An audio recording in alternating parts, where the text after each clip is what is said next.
Well, before we leave you today, I want to remind you of some spring garden chores that you may forget about that really is crucial to the onset of the gardening season. And of course, we talk about soil testing often here in Oklahoma Gardening, but it really is important. And if you've not taken a soil test, be sure to go ahead and do that and submit it through your county extension office, because that really dictates what will happen with the garden this year.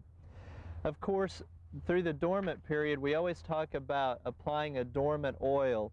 And if you've not done that, you need to check the label, and that's for particular insects like scale, maybe aphids, mites, etc.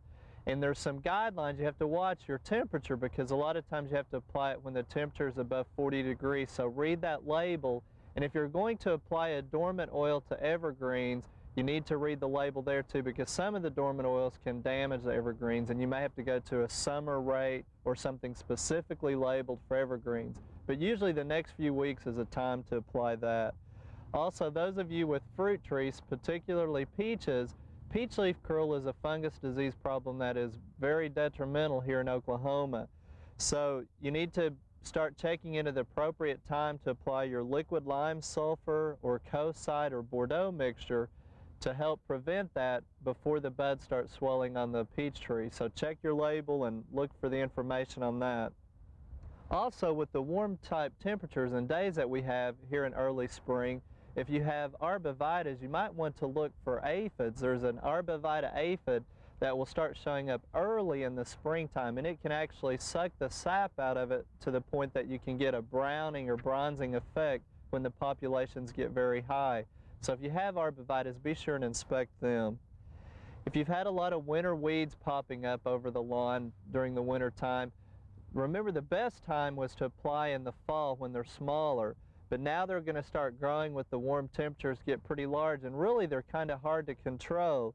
But you can, if your Bermuda grass is still dormant, you can still put in some applications of Roundup. But again, make sure that the Bermuda is dormant, or use a broadleaf herbicide like 2,4-D in some of the mixtures to control your henbit, chickweed, dandelion, some of those.